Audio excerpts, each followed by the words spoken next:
তিন দলের সমঝোতার ভিত্তিতে পার্লামেন্ট, তাহলে ভবিষ্যৎটা কি?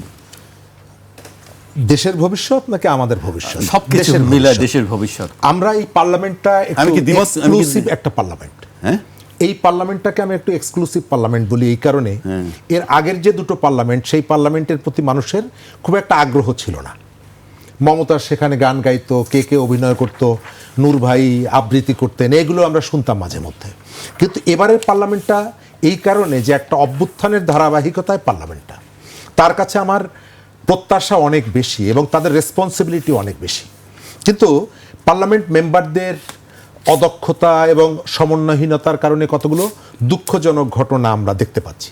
কেউ এসে মিথ্যা তথ্য বলছেন, আবার কেউ এসে ওই এমন কতগুলো বিষয়। পার্লামেন্টের এমপি সাহেবদের বাসার ডেস্কি দেওয়া হবে কি না এটি আলোচনা করার জন্য আলাদা ফোরাম আছে, তাদের স্ট্যান্ডিং কমিটি আছে, সেই কমিটির আলোচনা বাজেট আলোচনার মধ্যে নিয়ে আসছেন। অর্থাৎ অদক্ষতা আছে। আবার চ্যালেঞ্জের জায়গাটা বলছেন, গত 2 দিন আগে দেখলাম জামাতের মাসুদ সাহেবের একটা বক্তব্য বেরিয়েছে। তিনি বলছেন যে আরে আমরা তো এইখানে কথা বলি, কিন্তু আমাদের সাথে সম্পর্ক খুবই ভালো, আমরা চিৎকার চেঁচামেচি করি, যখন বের হয়ে যাই তখন সরকারি দলের লোকজনে আমাদেরকে জড়ায় ধরে বলে যে না বলতে তো হবে, তা না হলে তো পার্লামেন্ট জমবে না। এটি আমার কাছে ভিডিওটা আছে।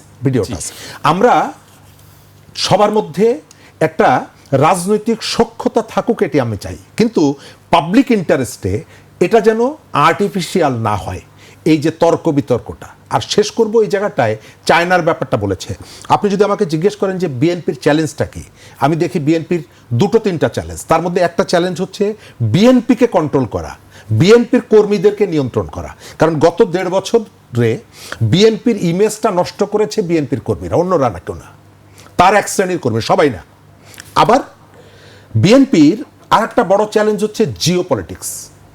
আপনার মনে আছে প্রধানমন্ত্রীর মালয়েশিয়া যাওয়ার আগের দিন আমাদের এখানকার আমেরিকান অ্যাম্বাসেডর পররাষ্ট্রমন্ত্রীর সাথে দেখা করেছেন এবং বলেছেন যে ফুটবল নিয়ে আপনাদের একটু শুভকামনার জন্য এসেছি। আমার কাছে এটি বিশ্বাসযোগ্য মনে হয়নি। যেহেতু তারেক রহমান প্রধানমন্ত্রী তিনি চায়নায় যাচ্ছেন, ফলে এখানকার যে শক্তির যে ভারসাম্য, এবং 3টি শক্তি এখানে তার কর্তৃত্ব প্রতিষ্ঠা করতে চায়, এবং তার সাইডে আরও অনেকেই আছে। রাশিয়া একটু দূরে দাঁড়িয়ে আছে, এই আসি করে তুরস্ক আসে আবার যায়, কিন্তু এখানে ইনস্ট্যান্ট আপনার চায়না, আমেরিকা এবং ভারত, 3টা ফোর্স এখানে কিন্তু আছে। তো এই যে 3 ফোর্সের যে সমন্বয়, এবং প্রত্যেকের আমাদেরকে কি দিবে তার থেকে বেশি আলোচনা সম্ভবত বেশি হয় তারা কি নিবে।